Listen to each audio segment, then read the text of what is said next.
Hello and a very warm welcome to IS Help Desk. This is Abhishek. We have started a new series, call it a quick revision series for prelims. I'm starting it with national income. I'll give you some basic definitions, basic facts, and then I'll explain you the things. You can also jot it down or note it down somewhere because I have not mentioned everything on the slide because it is not possible to mention everything. But whatever I'll explain, you can write it down in a notebook. It will be easy for you to revise few days before exam. So let's begin with national income. In this video, this is a part 1 of national income. We'll be covering introduction, what is national income, methods and measures, GVA at basic price before knowing what is GDP, what is GNP, what is NNP, etc. You all must know ki what is GVA at basic price, what is operating surplus or mixed income, what is consumption of fixed capital, what is GVA at factor cost. These are some basic concepts which is important. Prelims में पूछते हैं बहुत consistently ये चीज, तो you should be aware of all these facts and definitions. So let's begin. National income is the sum total of factor incomes generated by residents of a country inside its economic territory in the form of wages, rents, interest, profit in an accounting year. मतलब national income क्या है?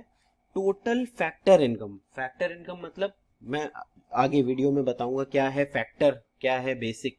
ठीक है. Total factor incomes generated by resident मतलब India की boundary के अंदर जो लोग कमाते हैं, ठीक है, जो जनरेट करते हैं इनकम इंडिया की टेरिटरी के अंदर इन फॉर्म ऑफ वेजेस, तनख्वाह मिलती है, रेंट्स मिलते हैं, इंटरेस्ट मिलते हैं. इंटरेस्ट कैसे मिलते हैं? आपने किसी को बाहर पैसे दिए तो वहां से इंटरेस्ट आया, प्रॉफिट्स एक साल के अंदर, तो वो हम बोलेंगे अपने एक देश की नेशनल इनकम है ये. ठीक है, जो सारे लोग मिलके कमाते हैं टेरिटरी के अंदर जो पैसा आता है. ठीक है. नेशनल इनकम एक्चुअली क्यों कैलकुलेट किया जाता है? ताकि ये पता लगा सके कि know the growth rate, the progress of any country. ठीक है. अब इम्पॉर्टेंट ये है कि कौन कौन पार्ट लेता है, कौन कौन से प्लेयर्स होते हैं जो पार्ट लेते हैं, जिससे ये पता चलता है कि नेशनल इनकम कैसे कैलकुलेट की जाएगी. तो इसमें सबसे इंपॉर्टेंट रोल होता है इंडिविजुअल्स और हाउस होल्ड्स का. फिर उसके बाद दूसरा इंपॉर्टेंट रोल किसका होता है? बिजनेस फर्म्स और इन्वेस्टर्स का. गवर्नमेंट का क्या रोल होता है? फॉरेन नेशनल्स का क्या रोल होता है? ये. ठीक है. तो देखिए क्या होता क्या है. इंडिविजुअल क्या प्रोवाइड करता है? फैक्टर ऑफ प्रोडक्शन, जैसे labour, land, capital, entrepreneur to business firms. Entrepreneur, अब सपोज करिए even if I am starting a business और आई एम वर्किंग समवेयर, तो ये क्या हुआ? I am an entrepreneur. तो एक एंटरप्रेन्योर क्या करेगा? अपनी स्किल देगा किसी को, किसी बिजनेस फर्म को, सो दैट कि वो डेवलप हो, या खुद के लिए कुछ करेगा. खुद के लिए भी जब करेगा तो वो एज एन इंडिविजुअल ग्रो करेगा. ठीक है ना. तो supply factor of production, individual और हाउस होल्ड क्या करता है? Factor of production. ये टर्म्स याद रखिएगा. फैक्टर ऑफ प्रोडक्शन का पार्ट इंडिविजुअल और हाउस होल्ड. तो labour, land, capital and entrepreneur, ये हो गए आपके बिजनेस फर्म को. आप वो ये दे दिए factor of production. Business firm क्या देता है हाउस होल्ड को? Wages, rents, interest, profit to labour, land, capital and entrepreneur. ये बिजनेस फर्म से मिलता है. मतलब दोनों का म्यूचुअल एक कोलैबोरेशन है या कोऑपरेशन है. गवर्नमेंट का क्या रोल होता है? वो टैक्सेस लेती है और सब्सिडीज देती है. ठीक है. कोई भी प्रोडक्शन हो तो उस पर टैक्स लिया, सब्सिडी दिया. कैसे क्या होगा ये आगे. फॉरेन नेशनल्स क्या करते हैं? वो रेमिटेंसेस लाते हैं. ठीक है. फॉरेन नेशनलिस्ट क्या करते हैं? वो रेमिटेंसेस लाते हैं या नया बिजनेस भी लाते हैं. तो wages, rents etcetera are expenditure for business firms. ये याद रखना, पता है ये. This is very common thing, common sense, कि जो वेज दे रहा है कोई भी बिजनेस फर्म या रेंट पे कर रहा है या फिर किसी भी तरह का और एक्स्ट्रा एक्सपेंडिचर है, तो वो क्या है? आउटवर्ड गोइंग इनकम है, तो वो एक्सपेंडिचर है. But income for house hold, क्या वही चीज हाउस होल्ड के लिए इनकम है? मेरे को वेज मिली तो मेरे लिए इनकम है, लेकिन जिसने दी उसके लिए एक्सपेंडिचर है. ठीक है. This type of calculation bye compiling income of house hold is called income method. तो एक मेथड क्या हो गया हमारा? Income method. National income calculate करने के लिए कई सारे मेथड हैं. तो ये सबसे पहला मेथड है इनकम, मतलब हाउस होल्ड की कितनी इनकम हुई, कैसे हुई, उसने कैसे एक्सपेंडिचर किया. ठीक है. तो ये हुआ इनकम मेथड. ठीक. अब ये जो कॉन्सेप्ट है, ये चार जो प्लेयर्स हैं, इनका रोल मैं इस ग्राफिकल रिप्रेजेंटेशन के थ्रू ज्यादा बेहतर तरीके से आपको बता पाऊंगा. जैसे जो अपर पार्ट है, सबसे पहले अपर पार्ट में देखिए. अपर पार्ट में हाउस होल्ड क्या कर रहा है, household is providing land, labour, capital and entrepreneur to business firms. और बिजनेस फर्म्स क्या दे रहे हैं उसको, वेजेस, रेंट्स, इंटरेस्ट और प्रॉफिट। ये हो गया अपर पार्ट का रोल, ठीक है ना। ये मिला रिटर्न में हाउस होल्ड को बिजनेस फर्म की तरफ से, और बिजनेस फर्म को हाउस होल्ड से क्या मिला, लेबर, लैंड, कैपिटल और एंटरप्रेन्योर, और दोनों एक दूसरे के बिना इनकम्प्लीट है, इस चीज को ध्यान रखना है, ठीक है। अब wages, rents, interest and profits are expenditure to business firms, ये मैंने पहले ही बता दिया। और ये मेथड कौन सा है, कैलकुलेशन इनकम मेथड है, ठीक है। अब नीचे वाले हिस्से को देखिए, लोअर पार्ट को आप देखें, ये जो हिस्सा है लोअर पार्ट की, हाउस होल्ड ने बिजनेस फर्म्स को क्या दिया, कंजम्पशन एक्सपेंडिचर। कैसे, बिजनेस फर्म ने जो प्रोड्यूस किया उसे कंज्यूम किसने किया, यहां से रेंट तो वेजेस तो मिले, लेकिन वो पैसा वापस बिजनेस फर्म के पास कैसे आया, क्योंकि ये जो प्रोड्यूस्ड गुड है वो यूज किसने किया, हाउस होल्ड ने किया, ठीक है। अब बिजनेस फर्म्स ने हाउस होल्ड को क्या दिया, गुड्स एंड सर्विसेज। इस गुड्स एंड सर्विसेज का पेमेंट किसने किया, हाउस होल्ड ने बिजनेस फर्म्स को किया। समझ में आ रहा है ना। यहां से आपने लिया रेंट, वेजेस, इंटरेस्ट, प्रॉफिट आया हाउस होल्ड की तरफ बिजनेस फर्म से, और हाउस होल्ड की तरफ से कंजम्पशन एक्सपेंडिचर गया बिजनेस की फर्म की तरफ, ठीक है। तो ऊपर वाले हिस्से में तो आपने देखा कि इनकम मेथड हमें पता चला। नीचे वाले हिस्से में क्या हुआ, वी ऑब्जर्व दैट कि national income can be calculated by calculating the total value of, जितना value of goods and services, जितना भी goods and services business firm ने प्रोड्यूस किया और हाउस होल्ड ने कंज्यूम किया, और by compiling total expenditure incurred by people, मतलब कितना खर्चा किया लोगों ने। तो इस मेथड को हम क्या बोलते हैं, प्रोडक्ट मेथड, या फिर आउटपुट मेथड, या फिर प्रोडक्शन मेथड, और वैल्यू एडेड मेथड, ठीक है। मतलब जहां पे ये कंपाइल करेंगे कि कितना एक्सपेंडिचर किया हाउस होल्ड ने गुड्स एंड सर्विसेज पे, तो ये कौन सा मेथड हुआ, प्रोडक्ट मेथड, ठीक है। तो दो मेथड हो गए, एक हो गया इनकम मेथड, एक हो गया प्रोडक्ट मेथड। प्रोडक्ट मेथड या प्रोडक्शन मेथड या वैल्यू एडिट या फिर आउटपुट, इसके कई नाम है, ठीक है, आगे मैंने मेंशन किया है। So national income can be calculated by calculating the total value of goods and services, total value of goods and services produce, जितनी भी गुड्स एंड सर्विसेज, और by compiling total expenditure incurred by the people, या तो business firm ने कितने करोड़ रुपए का या कितने बिलियन मिलियन डॉलर्स का प्रोडक्शन किया उसके थ्रू, या फिर टोटल जितना भी एक्सपेंडिचर किया हाउस होल्ड ने उस चीज को कंज्यूम करने में, वो कंजम्पशन मेथड, ठीक है। तीन चीजें हुई, एक इनकम मेथड हो गया जहां पे इनकम होता है, एक प्रोडक्शन के थ्रू हुआ, मतलब जो बिजनेस फर्म प्रोड्यूस कर रही है तो वो कौन सा हुआ, प्रोडक्ट मेथड या आउटपुट मेथड हो गया, जिससे बाहर क्या आ रहा है। एक हो गया कंजम्पशन मेथड तीसरा वाला, या एक्सपेंडिचर मेथड, वो हाउस होल्ड कितना कंज्यूम कर रहा है, टोटल कंपाइल कर लिया कि सपोज करो बिजनेस फर्म्स ने प्रोड्यूस किया $7 बिलियन का, ये प्रोड्यूस किया डेटॉल ने सैनिटाइजर, तो सपोज उतना ही सैनिटाइजर हाउस होल्ड ने कंज्यूम कर लिया। तो कंपेयर करते हैं चीजों को, ठीक है, और फिर बेस्ट आउटपुट पे आते हैं, बेस्ट मेथड को हम लोग अप्लाई करते हैं। अब कुछ इंपॉर्टेंट चीजें जैसे कि हमें जीडीपी, एनडीपी, जीएनआई, एनएनआई, जीएनडीआई, एनएनडीआई, जीडीआईजी, जीडीआईएच, ये सब चीजें जानने से पहले ये जरूरी है कि gross value addition at basic price और gross value addition at factor price जान लें हम, ठीक है ना। तो इसको और क्या कहते हैं, also called gross value addition producers price which is equal to production cost, ठीक है। ये क्या है, producer price which is equal to production cost. होता क्या है, ये कैसे कैलकुलेट होता है ये अभी मैं बताऊंगा, आप कोशिश करिए इसको समझ लीजिए, और समझ में आ जाए तो नोट भी कर लीजिए थोड़ा बहुत, ठीक है। एक टर्म मैंने मेंशन किया है, वो क्या है, प्रोड्यूसर्स प्राइस। बायर्स प्राइस मतलब मैं जो चीज खरीदता हूँ, सपोज करो मैंने एक बिस्किट का पैकेट खरीदा, तो वो जो कॉस्ट है वो मेरा कॉस्ट है, बायर्स कॉस्ट है। वो कैसे निकला, प्रोड्यूसर्स प्राइस, प्रोड्यूसर को क्या कॉस्ट पड़ा, प्लस उस पे क्या गवर्नमेंट ने टैक्सेस लगाए, और फिर उसके बाद उसने क्या सब्सिडीज दी। कुछ प्रोडक्ट्स होते हैं ना, जैसे अभी फिलहाल सैनिटाइजर मार्केट बहुत स्ट्रांग है, तो सैनिटाइजर को सब्सिडाइज कर दिया है, एसेंशियल आइटम में ला दिया है, तो गवर्नमेंट ने क्या उसमें रिबेट दिया है। अदरवाइज एक 100 ml का सैनिटाइजर 250-300 रुपए का मिलता था, अभी 50 रुपीज का मिल रहा है, ठीक है, उसका एमआरपी 50 है और कम भी मिल जाता है, ठीक है। तो बायर्स प्राइस हो गया is equals to producers price plus taxes minus subsidies, ये टैक्सेस माइनस सब्सिडीज का जो नेट आएगा वो ऐड होगा, ठीक है।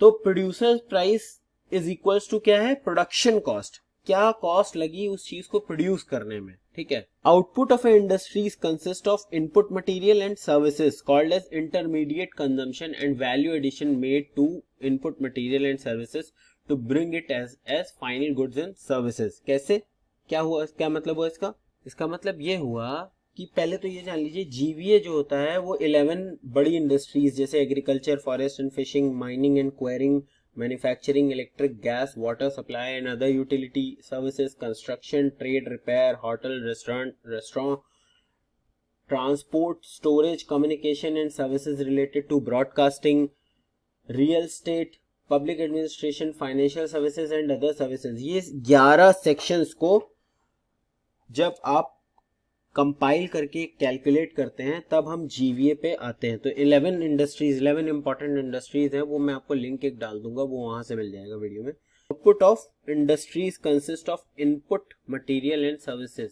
मतलब आउटपुट कैसे आया, input material and services plus value added, value addition जो हुआ। तो हम कहां पे आए, आउटपुट कैसे मिला, अब सपोज करिए इनपुट मटेरियल डाला, रॉ मटेरियल डाला, उसमें सर्विसेज डाली लेबर्स की, plus value addition. Value addition कैसे हुआ, प्रोसेसिंग के थ्रू, ठीक है। तो ये आया आउटपुट। तो जीवीए एट बेसिक प्राइस क्या होता है, आउटपुट माइनस इंटरमीडिएट कंजम्पशन। अब इसको मैं एक एग्जांपल के थ्रू आपको समझाता हूं, ठीक है। आउटपुट माइनस इंटरमीडिएट कंजम्पशन कैसे आया जीवीए, ठीक। सपोज करिए कि आशीर्वाद आटा लिया हमने, आशीर्वाद आटा लिया, वो क्या है, फाइनल प्रोडक्ट है, ठीक है, आईटीसी का फाइनल प्रोडक्ट है वो, आटे का मतलब गेहूं से प्रोसेस होके आया है वो, तो फाइनल प्रोडक्ट है वो। उसकी कॉस्ट सपोज करिए आप 1 केजी की 80 रुपीज है, ठीक है। तो आउटपुट क्या हुआ, ₹80, आउटपुट हम मानेंगे क्या, ₹80, ठीक। अब आटे को बनाने के लिए क्या क्या चाहिए, सबसे पहले व्हीट चाहिए, दूसरा क्या चाहिए, इलेक्ट्रिसिटी चाहिए, ठीक है, तीसरा क्या चाहिए, लेबर चाहिए। तो ये क्या हुआ, हमारा इनपुट हुए, इलेक्ट्रिसिटी, ठीक है, व्हीट और लेबर, ये क्या हुआ, ये हमारा इनपुट हुआ। तो ये 3 तो हो गया आपका इनपुट, ठीक है। इनपुट किसके लिए, व्हीट फ्लोर प्रोड्यूस करने के लिए, plus value addition. Value addition क्या, उसको किस फॉर्म में प्रोसेस किया, ठीक है। अब दूसरी बहुत इंपॉर्टेंट चीज जानने की है, इलेक्ट्रिसिटी और व्हीट जो है वो इंडिविजुअली खुद ही 2 अलग सेक्टर, मतलब एक एग्रीकल्चर सेक्टर का फाइनल गुड है, आउटपुट है व्हीट, और इलेक्ट्रिसिटी क्या है, पावर इंडस्ट्री का फाइनल गुड है। तो उसको प्रोड्यूस करने में भी कुछ इंटरमीडिएट चीजें लगी होंगी।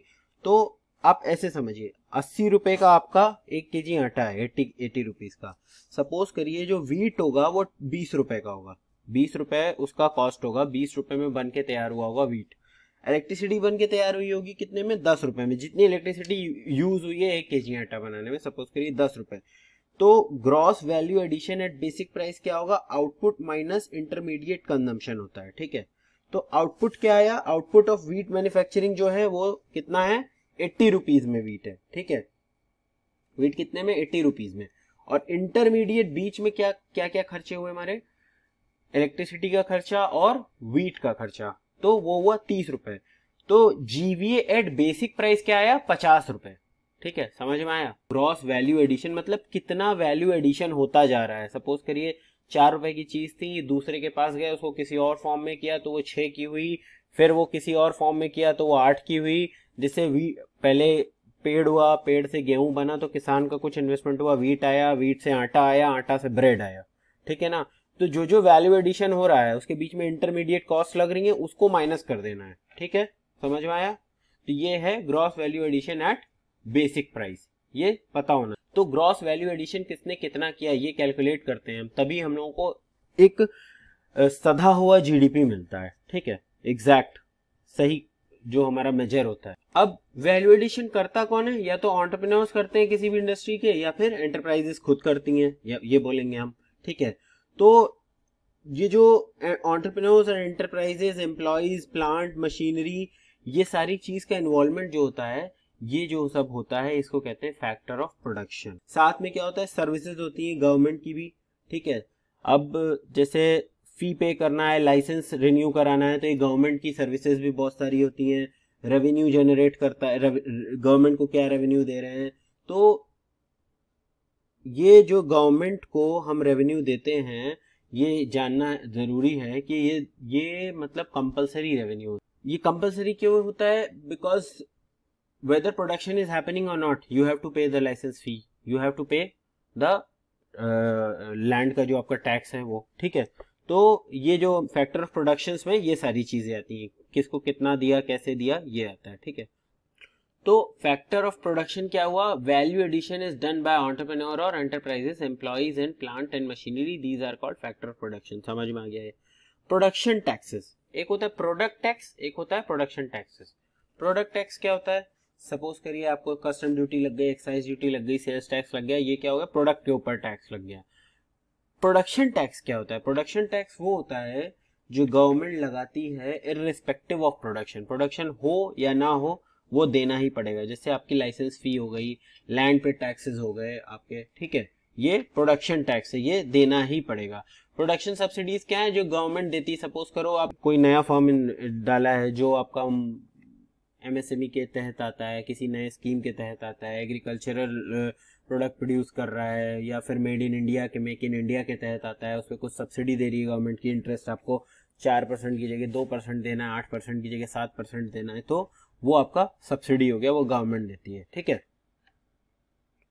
अब फिक्स कैपिटल्स क्या होते हैं? फिक्स कैपिटल वो जैसे plant, machinery, land etcetera falls अंदर फिक्स कैपिटल्स, ठीक है। फैक्टर कॉस्ट क्या होता है? Rewards to employ, entrepreneurs, enterprises etcetera forms a part of factor cost. Factor cost अभी मैंने बताया क्या क्या चीज इन्वेस्ट, जो भी चीज लगती है किसी भी चीज को प्रोड्यूस करने के लिए। फिर gross value added at basic price, अब कैसे कैलकुलेट होगा? सबसे पहली चीज, एक चीज समझिए, जो भी जैसे आपने प्लांट है, मशीनरी है, ये तो हो गया कैपिटल एसेट, ठीक है। तो जब ये सब चीजों में वियर एंड टियर होता है तो वो क्या होता है? Consumption of fixed capital asset, ठीक। ये तो हो गया फैक्ट फिक्स कैपिटल का हो गया। Gross value addition at basic price is equals to compensation to employ plus operating surplus mixed income plus consumption of fix capital plus production taxes minus subsidies. Compensation to employ, compensation क्यों देते हैं? Payment जो दिया आपको, ठीक है, ये वाला एम्प्लॉयज को जो पेमेंट दिया या सैलरी दी या रिवॉर्ड्स दिए या वेजेस दिए, तो वो क्या पार्ट आएगा? Compensation to employ. तब ग्रॉस वैल्यू एडिशन में क्या क्या चीज आएगी? ग्रॉस वैल्यू एडिशन वीट में क्या आया था? 50 रुपए आया था। कैसे? इलेक्ट्रिसिटी और वो सब हटा दिया, लेकिन ये 50 रुपए कहां से खर्चा आया? इसमें क्या क्या आया? एम्प्लॉय की सैलरी आ गई, एम्प्लॉय की वेजेस आ गई, ऑपरेटिंग सरप्लस मिक्स्ड इनकम, मतलब जो भी पेमेंट एंटरप्राइजेस ने की है किसी भी चीज को करने के लिए, मशीन चलाने के लिए ऑयल लिया है या ऑयल ल्यूब्रिकेंट लिया है, या फिर आपको इलेक्ट्रिसिटी लगाने के लिए जो टैक्सेस दे रहे हैं, इलेक्ट्रिसिटी चार्ज नहीं, जो टैक्सेस दे रहे हैं या फिर वो कर रहे हैं, तो वो ऑपरेटिंग सरप्लस या मिक्स्ड इनकम।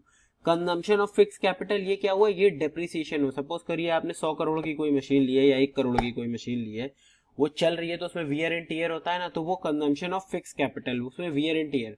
प्रोडक्शन टैक्सेस जो गवर्नमेंट लगाती है और सब्सिडीज जो गवर्नमेंट देती है, तो इसको माइनस करके जो नेट आएगा, हो सकता है नेगेटिव में आए, हो सकता है पॉजिटिव में आए। सपोज करिए 100 रुपए टैक्स लग गया, 80 रुपए की सब्सिडी मिल गई, तो टोटल 20 रुपए आपको देना पड़ेगा।